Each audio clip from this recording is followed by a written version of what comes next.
¿Qué es la fe?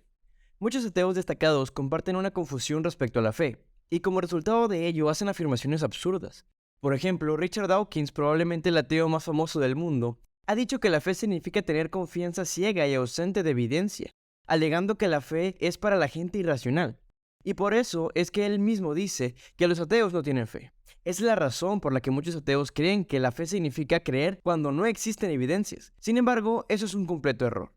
Según el diccionario de Oxford, la palabra fe procede del latín fides, que significa lealtad o confianza. Según la Biblia, la fe es la certeza de lo que se espera, la convicción de lo que no se ve. Para la palabra fe, en el Antiguo Testamento se usa el vocablo hebreo emuná, que quiere decir seguridad o confianza, y en el Nuevo Testamento se sustituye la palabra hebrea por el vocablo griego pistis, que denota el mismo significado. Entonces podemos concluir simplemente que la fe es lo mismo que la confianza. Pero ¿de dónde viene esa confianza? ¿De la falta de evidencia? Para responder esta pregunta, recurriremos al apologista Chris Dupont, que gracias a su ingeniería nos ayuda a comprender mucho mejor la fe, desarrollando una fórmula matemática que se expresa de la siguiente manera. Fe o confianza es igual al conocimiento íntimo más consistencia entre la duda. Ahora veamos lo que significa cada una de sus partes. Conocimiento. Esto es lo que sabemos con respecto a una persona o situación en particular. Tener un conocimiento profundo, verdadero, abundante y correcto sobre una persona o situación invariablemente aumentará o disminuirá nuestra confianza. Podemos decir que lo que te permite confiar en algo es el conocimiento que tengas al respecto, y el conocimiento se puede encontrar a través de la lógica, la evidencia y la ciencia. Un ejemplo sencillo sería cuando viajamos en un avión. Puede que en un avión no conozcamos al piloto, pero ponemos nuestra fe en que nos llevará a nuestro destino. Puede ser que no hayamos visto a los expertos ingenieros, maquinistas y obreros que construyeron el avión, pero creemos que el avión en el que estamos volando es confiable. ¿De dónde viene la seguridad para viajar con confianza? Sin duda hemos puesto nuestra fe en el conocimiento del desempeño de la aerolínea, su impecable registro y en las regulaciones oficiales que rigen y monitorean la industria aérea. Hay evidencia abrumadora de que es seguro viajar en avión. Ese conocimiento de la evidencia nos da seguridad y convicción a nuestra creencia. Pero lo contrario también es cierto. Si se abre una aerolínea nueva en el país, y va a ser su primer vuelo, es evidente que el conocimiento sobre ella es menor. Por tal motivo, nuestra confianza es muy poca o nula. Hablemos ahora de la consistencia. La consistencia de lo que conocemos influye de manera importante en la confianza. Usando el mismo ejemplo del avión, claramente la aerolínea nueva querrá convencerte de que uses sus servicios de transporte y te dirá maravillas de quienes construyeron sus aviones y de sus pilotos. Sin embargo, eso no sería suficiente para tener confianza. Necesitamos más evidencia. Por lo que cuando la aerolínea comience sus vuelos y vemos que la gente llega sana y salva a su destino, que se empieza a hablar de ellos en la tele, sacan investigaciones oficiales respecto a la calidad de la ingeniería implementada en el avión, y esos resultados son constantes en un tiempo razonable, entonces nuestra confianza aumentará poco a poco hasta que decidamos viajar con ellos. Es por eso que la consistencia afecta a la confianza tanto de forma negativa como positiva. Si la aerolínea promete muchas cosas pero no las cumple, o lo hace por un breve periodo de tiempo, y por el contrario salen accidentes o malas reseñas de clientes, nuestra confianza no aumentaría mucho y seguiría disminuyendo. Ahora hablemos de la duda. La duda es un elemento de incertidumbre que influye en la confianza. Muchos piensan que lo contrario de la confianza es la duda. Sin embargo, eso es falso. Aunque es cierto que la duda puede disminuir nuestra confianza, en realidad lo opuesto a la confianza es la desconfianza, no la duda. No podemos negar que aún así tengamos suficiente confianza basada en la evidencia y el conocimiento, siempre hay dudas en nuestra cabeza, ya sea sobre el avión o sobre cualquier otra cuestión de la vida. Aquí es donde me gustaría aclarar que la confianza nunca llega al grado de ser certeza absoluta. Volviendo a la fórmula de Chris Dupont, sabemos que en matemáticas la división entre cero es ilegal. De forma similar, la duda nunca será eliminada por completo hasta llegar a cero, pero lo deseable es que se acerque lo más posible. Nuestra meta en cuanto a creencias es llegar a tener lo que se conoce como una duda razonable. La duda razonable es una medida de incertidumbre que no nos frena a emitir un juicio a pesar de no tener una seguridad absoluta. Notemos esto. Si la duda toma un valor numérico de 1, entonces esto no afecta en nada a la fe, es decir, la suma del conocimiento y consistencia. Esto es lo que en materia de leyes llaman la duda razonable. Por ejemplo, cuando en un juicio se revisa toda la evidencia disponible, se le pide al jurado deliberar y emitir un juicio que no vaya más allá de una duda razonable. Es decir, no se le pide al jurado que el veredicto cumpla con el estándar de certeza absoluta, sino que admite un elemento de duda, pero esa duda debe ser razonable. Quiero decir que existe una posibilidad de que el jurado se haya equivocado al ver la evidencia, pero la duda de que el asesino sea culpable debe ser mínima o razonable. Una duda razonable es un buen estándar para brindarle nuestra confianza a una persona o creencia. ¿Es posible que nos equivoquemos? Sí, es posible, pero la meta es que tengamos muy pocas probabilidades de estarlo, y esto se logra con el conocimiento y la consistencia. Por otro lado, hay ocasiones en las que la evidencia disponible no sea suficiente, y así el jurado decida que la duda es demasiado grande, es decir, no es razonable, y por lo tanto la evidencia se declara como insuficiente para declarar culpable al sospechoso en el caso del jurado, o declarar como cierta una cosmovisión o creencia. Entonces, en la fórmula de la fe de Chris Dupont, concluyamos que tener un valor de 1 constituye una duda razonable. Si nuestra duda crece, entonces nuestra fe disminuye. Por el contrario, una duda cercana a 0 aumenta en gran medida nuestra fe. Algunas personas piensan que cuando se duda, la solución es nada más tener fe, pero esa es la forma equivocada de resolver el problema de la duda. Sin embargo, lo que te permite confiar en algo es el conocimiento que tengas al respecto. Por eso es que nuestra fe o confianza se fortalece entre más conocimiento y evidencia tengamos. Pero no importa cuán exhaustiva o convincente sea la evidencia, siempre tenemos que hacer el uso de la fe. Ya sea en el cristianismo o en cualquier otra cosmovisión, se requiere algo de fe para superar la posibilidad de que estamos equivocados. En muy pocas ocasiones, o nunca, tendremos evidencia exhaustiva para creer en algo con certeza absoluta. Sin embargo, podemos encontrar evidencia suficiente para concluir que lo que creemos es objetivamente verdadero, más allá de una duda razonable, y sostener firmemente nuestras creencias sin quedar paralizados ante las dudas, o al menos esa debería ser nuestra meta como seres pensantes. Sin embargo, existen muchas personas que creen aún y cuando no hay evidencias, y esto es lo que realmente se conoce como una fe ciega, una confianza basada en la nada, ya que no se cuenta con el conocimiento suficiente para sostenerse. Mientras menos evidencias tengas para una posición, más fe ciega necesitas para creerla. ¿Por qué? La fe en realidad está cubriendo vacíos en el conocimiento, pero aún así es diferente querer cubrir vacíos sin alguna otra base a tener evidencia para permitir una duda razonable. Permíteme explicarte mejor esto con lo que dice Josh McDowell. Creer en algo sin evidencias claras es como dar un paso en la oscuridad. Actuar en base a la fe que está enraizada en evidencias claras es como dar un paso en la luz. Ahora que sabemos esto, retomemos las declaraciones ateas que vimos al inicio y veamos qué cosmovisión entre el cristianismo y el ateísmo tiene verdaderamente una fe ciega. La fe o confianza es de vital importancia, pero como ya vimos, la mayoría de los ateos la entiende mal, pues piensan que significa echar por la borda a la mente y solo creer ciegamente. Pero veremos que esa no es la fe bíblica. A los cristianos se les manda saber lo que creen y por qué lo creen. Se les manda a dar respuestas a aquellos que preguntan y a derribar argumentos en contra de la fe cristiana. Dios es razonable y quiere que usemos nuestra razón. Usar la razón es parte del más grande mandamiento que, de acuerdo a Jesús, es amar al Señor con todo tu corazón, con toda tu alma y con toda tu mente. Cuando un cristiano ha decidido creer en Dios, es porque ha adquirido seguridad basada en una fe inteligente y conocible. La fe cristiana no es una fe ciega que no requiere información o evidencia en lo absoluto. La fe bíblica no es una fe que opera sin usar el intelecto o la razón. La fe cristiana es el resultado de la evidencia. Dios intensamente quiere una relación con nosotros, y la clave para toda relación es la confianza.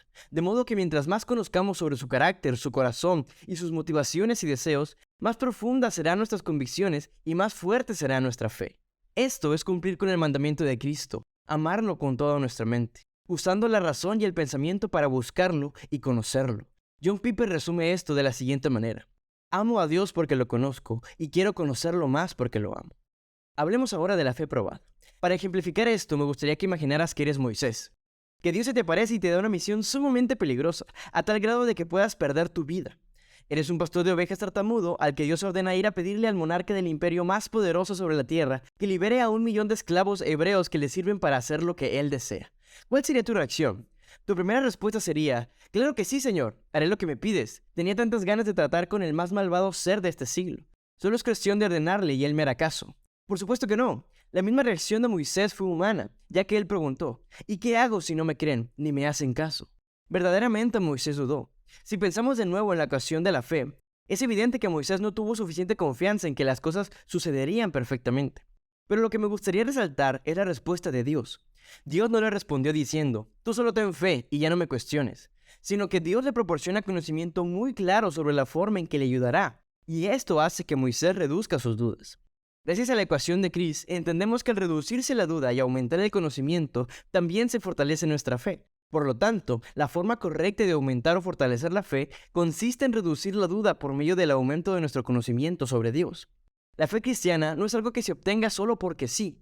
La fe cristiana es relacional. Quiero decir que entre más tiempo pasemos con Dios y veamos que Él es consistente en sus promesas, entonces nuestra fe aumentará. Es por ello que vemos que Dios fortalece la fe o confianza de Moisés, dándole evidencia sólida de que Él es Dios Todopoderoso. Aunque el testimonio de Moisés es singular, en el aspecto de que aún tenía muchas dudas, podemos ver que a medida que avanzaba su relación con Dios, su fe se fortalecía. porque Dios le seguía dando evidencia de que permanecía con él. Y es esa combinación de conocimiento de Dios, consistencia del conocimiento de Dios y reducción de la duda la que terminó haciendo de Moisés uno de los héroes de la fe. Al final de esta hermosa historia, Dios realizó actos milagrosos para convencer al faraón de liberar a los hijos de Israel. Finalmente el faraón cedió, pero la evidencia del poder de Dios tuvo un impacto profundo en Israel. Leamos lo que dice la Escritura. Y vio Israel aquel grande hecho que Jehová ejecutó contra los egipcios, y el pueblo temió a Jehová, y creyeron a Jehová y a Moisés su siervo. Situaciones similares suceden con gran parte de los personajes bíblicos, como Noé, Enoc, Job, Abraham o Sara. Estos hombres y mujeres reemplazaron la duda con confianza basada en una relación con Dios. Estos hombres decidieron enfocarse en lo que sí sabían de Dios para no quedar paralizados ante sus dudas y seguir caminando, aun y cuando no podían ver el panorama completo del futuro. La fe cristiana debe actuar de esta manera. Podemos saber lo suficiente acerca de Dios como para confiar en Él, a pesar de no tener absolutamente todas las respuestas. Permíteme ser muy insistente en esto. La fe bíblica no es una fe ciega que opera sin tener razón para creer. Más bien, esta se basa en la evidencia. De hecho, esa es una de las razones por las cuales los apóstoles de Jesús registraron muchas de las señales milagrosas realizadas por él. Pero eso lo veremos un poquito más adelante. En el cristianismo, la fe y la evidencia trabajan así, mano a mano. Por ejemplo, cuando vienen tiempos difíciles en tu vida, tu fe en Dios puede ser puesta a prueba. En estas ocasiones es fácil preguntar, ¿por qué Dios permite esto? Sin embargo, la Biblia nos dice, a pesar de que por ahora, si es necesario, estén afligidos momentáneamente por diversas pruebas, para que la prueba de su fe, más preciosa que el oro que perece, aunque sea probado con fuego, sea hallada digna de alabanza, gloria y honra en la revelación de Jesús. ¿Por qué nuestra fe es tan preciosa e importante para Dios? Porque una fe probada y digna de alabanza es una fe llena de conocimiento sobre quién es Dios. Más que nada, Dios quiere que le conozcamos como el Dios verdadero que es. Quiere que confiemos en Él durante los tiempos de pruebas. Quiere que sepamos que Él está allí con nosotros, no importa cuál sea la situación. Jesús oró a su Padre Dios y le dijo, y esta es la vida eterna, que te conozcan a ti, el único Dios verdadero, y a Jesucristo, a quien tú has enviado. Conocer a Dios es confiarle en nuestra vida. Cuanto más conocemos a Dios, más podemos colocar nuestra completa confianza en Él. El filósofo William Lane Craig dice esto. Cuando estás en tiempos difíciles y Dios parece distante, la apologética o el razonamiento de tu fe puede ayudarte a recordar que nuestra fe no se basa en las emociones, sino en la verdad, y por lo tanto, debes aferrarte a ella. Si tu fe en Dios es débil, este podcast está hecho para ti, ya que fue creado para fortalecerla. Y si tu fe es fuerte, este podcast la hará aún más fuerte. Mientras más observes la evidencia de la existencia de Dios, su carácter y su poder, tu fe irá profundizándose y creciendo más y más. Sin duda en todas las cosmovisiones encontrarás adeptos que creen ciegamente, incluso en el cristianismo. Pero la fe que realmente se espera de parte de los cristianos no es ciega. De ser así, yo no sentiría ningún interés por ella, dijo el apologista, doctor en matemáticas, profesor de la Universidad de Oxford, John Lennox. Ahora quisiera hablar de algunas objeciones o falsas declaraciones que se han hecho en contra de la fe cristiana a raíz de la mala interpretación de algunos textos bíblicos. Un pasaje que es común que se use está en el Evangelio de Juan, el cual dice, Jesús le dijo, porque me has visto, Tomás, creíste. Bienaventurados los que no vieron y creyeron. Este pasaje se ha convertido en una especie de himno tanto para escépticos como ateos. Para los escépticos es la excusa perfecta para decir, soy como Tomás, hasta que no vea, no voy a creer. Y para los ateos es el versículo que usan para burlarse objetando que la fe cristiana es creer sin pruebas. Para aclarar este pasaje me gustaría comenzar diciendo que no ver no es lo mismo que no tener evidencia.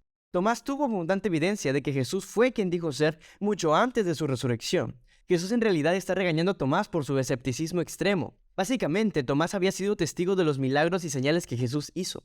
Milagros tales como resucitar a Lázaro, la alimentación de los 5,000 e incluso la curación de ciegos, cojos y leprosos. Es por ello que Jesús le está reprochando a Tomás su incredulidad, que a pesar de haber estado con él todo el tiempo, aún seguía dudando de su deidad y poder.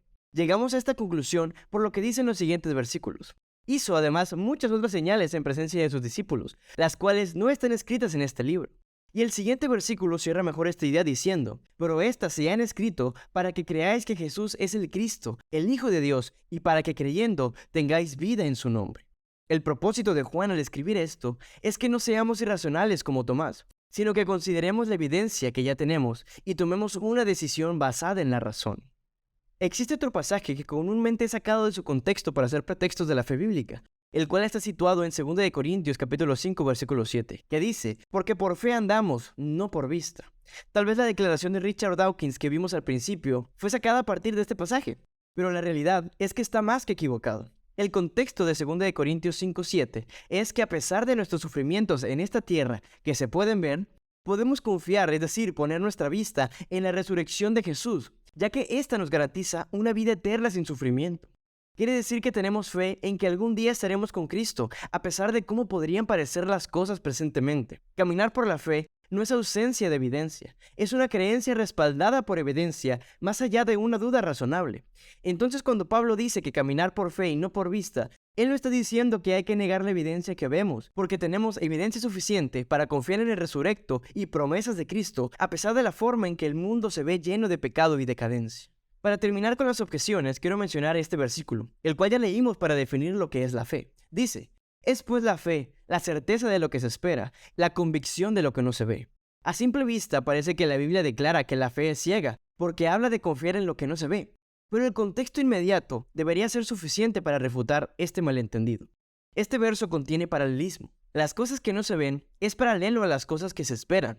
Lo que el contexto real quiere decir es que debemos de confiar en Dios porque Él cumplirá sus promesas, es decir, las cosas que no se ven. Si vemos los versos siguientes, están destinados a aclarar la declaración anterior. Todas las personas que figuran en la lista recibieron evidencia para confiar en Dios y las promesas que Él hizo para ellos y sus descendientes. En otras palabras, se les dio evidencia para poner su confianza en Dios por las cosas que se esperan y por lo tanto hacen las cosas que Él ordenó. El apóstol Pablo sustentó esto cuando dijo: si Cristo no ha resucitado, la fe de ustedes es falsa. Nosotros hoy mismo no vemos a Jesús, pero no por eso quiere decir que tenemos fe ciega. Al contrario, la resurrección constituye la evidencia necesaria para sustentar la fe cristiana, porque tenemos una evidencia sólida de su vida y su resurrección por medio de los testigos oculares que presenciaron las obras de Cristo y estuvieron dispuestos a morir por propagarlas, evidencias en las que próximamente estaremos profundizando. Entonces la fe no es simplemente un sentimiento, una corazonada o una experiencia personal. La fe cristiana se fundamenta en la realidad histórica de la resurrección de Jesús. Ahora analicemos la fe del ateo. Tal vez esto resuene en tu interior y preguntarás: ¿tienen fe los ateos? La respuesta corta es sí, pero profundicemos en ella. Al tener confesión sobre la naturaleza de la fe, conduce a muchas personas a este grave error: pensar que el ateísmo y la ciencia excluyen la fe. Sin embargo, lo irónico del caso es que el ateísmo es un sistema de creencias y que la ciencia no puede existir sin fe. ¿Por qué digo esto? Comencemos por una cita del famoso físico escritor Paul Davies. La ciencia solo puede avanzar si el científico adopta una cosmovisión esencialmente teológica. Él señala que si el científico más ateo acepta como acto de fe la existencia de un orden en la naturaleza semejante a una ley, que es al menos parcialmente comprensible para nosotros. Si nos ponemos a pensar, como ya vimos, en qué cosas científicas creemos con certeza absoluta y exacta, concluiríamos que son muy pocas, por lo que nos daremos cuenta que hasta los científicos más ateos creen muchas cosas con poca o nula evidencia, empezando por la inteligibilidad del universo. Albert Einstein hizo un comentario famoso: la ciencia solo la pueden crear aquellos que están plenamente imbuidos de la aspiración hacia la verdad y el entendimiento. Sin embargo, esta fuente de sentimiento nace de la esfera de la religión. Aquí encaja también la fe en la posibilidad de que las regulaciones válidas para la existencia del mundo son comprensibles para la razón. No puedo concebir un hombre de ciencia genuino que no tenga una fe profunda. Podemos expresar esta situación de la siguiente manera: la ciencia sin la religión está coja, y la religión sin la ciencia está ciega. Einstein no comparte el concepto de fe del que hablan muchos ateos. El profesor de Oxford, Sir John Polkinghorne, escribió: la física no puede explicar su fe en la inteligibilidad matemática del universo, pero esto es por la sencilla razón de que uno no puede empezar a estudiar física sin creer en esa inteligibilidad. Es por ello que Einstein fue motivado a decir: lo más incomprensible del universo es que es comprensible, pero solo sería incomprensible si Dios no existe. Quiero cerrar este ejemplo de la fe de los ateos con una cita del mismísimo Darwin. Siempre surge en mí la horrible duda de si las convicciones de la mente humana, que se ha desarrollado partiendo de la mente de los animales inferiores, tienen algún valor o son dignas de confianza. ¿Qué? ¿Darwin hablando de fe? Sí, porque los ateos tienen fe en que se pueden fiar de sus pensamientos, aun y cuando para ellos fueron el resultado del caos y la evolución no guiada por nadie. Los ateos tienen fe en que el universo está ordenado para poder ser estudiado, aun y cuando en su sistema de creencias el universo es el resultado caótico aleatorio causado por nadie y proveniente de la nada. El ateo tiene fe, y mucha, pero esta fe está fundamentada en la ignorancia. Ahora hablemos de algo importante. Las creencias requieren asentimiento no solo de la mente, sino también de la voluntad. Mientras que muchos no cristianos tienen preguntas intelectuales honestas, podemos encontrar otros que parecen tener una resistencia de la voluntad contra el cristianismo. En otras palabras, no es que no tengan evidencia para creer, es que no quieren creer a pesar de la evidencia. El gran ateo Nietzsche ejemplifica este tipo de no creyentes. Él escribió: si uno probara la existencia de este Dios de los cristianos, seríamos aún menos capaces de creer en él. Y es nuestra preferencia la que decide contra el cristianismo, no los argumentos. Dado esta declaración, podemos entender que la incredulidad de Nietzsche se basaba en su voluntad, no solo en su intelecto. Me atrevería a decir que gran parte de los ateos tienen una gran fe o confianza ciega en que Dios no existe. Y ese es el problema, que algunas personas optan por suprimir la verdad en lugar de vivir de acuerdo con ella. Buscan eliminar la razón para abandonarse a la fe ciega, evitando seguir la evidencia hasta donde los conduce. Realmente Dios ha dejado suficiente evidencia en esta vida para convencer a cualquiera que esté dispuesto a creer. Pero también ha dejado cierta ambigüedad para no obligar a los que no están dispuestos. Pero este es un tema que veremos mucho después. A pesar de los obstáculos intelectuales, emocionales y de la voluntad, no es la fe en el cristianismo lo que es más complicado, sino el creer en el ateísmo o en cualquier otra religión. Es decir, una vez que consideramos la evidencia, notamos que se necesita más fe ciega para no ser cristiano que para serlo. El cristianismo causa menos dudas y provee de mejores explicaciones a las preguntas que cualquier otra cosmovisión. En conclusión, quiero decir con esto que todas mis dudas han sido eliminadas al 100% o que tengo certeza absoluta sobre mi fe en el cristianismo. No, para nada. Lo que quiero decir es que es mucho más fácil reducir la duda en el cristianismo. Tengo la confianza razonable basada en la evidencia de que el cristianismo es verdad, con una probabilidad cercana al 100%. Es por eso que soy cristiano. El doctor Alistair McGrath, científico, filósofo y catedrático de la Universidad de Oxford, concierta con esta conclusión. La fe no es creer sin pruebas, sino la confianza sin reservas. Confianza en un Dios que se ha mostrado merecedor de tal confianza. Al mirar la evidencia en los siguientes capítulos, veremos conclusiones acerca de la existencia de Dios que son ciertas más allá de toda duda razonable, por lo que te darás cuenta que se necesita mucha más fe sin evidencia para ser un no cristiano que para ser un cristiano. Es por eso que en mi canción declaré sin miedo: no basta mi fe para ser ateo. Tal vez ahora podrás decir: está bien, sin importar las cantidades enormes de evidencia, se necesita fe para creer en Dios. ¿Pero quiere decir que está mal tener dudas sobre Dios? Esa es la cuestión, y te daría una respuesta rápida diciéndote que no. Pero hay un tipo de duda de la cual debemos tener mucho cuidado, y eso lo revisaremos en el siguiente capítulo.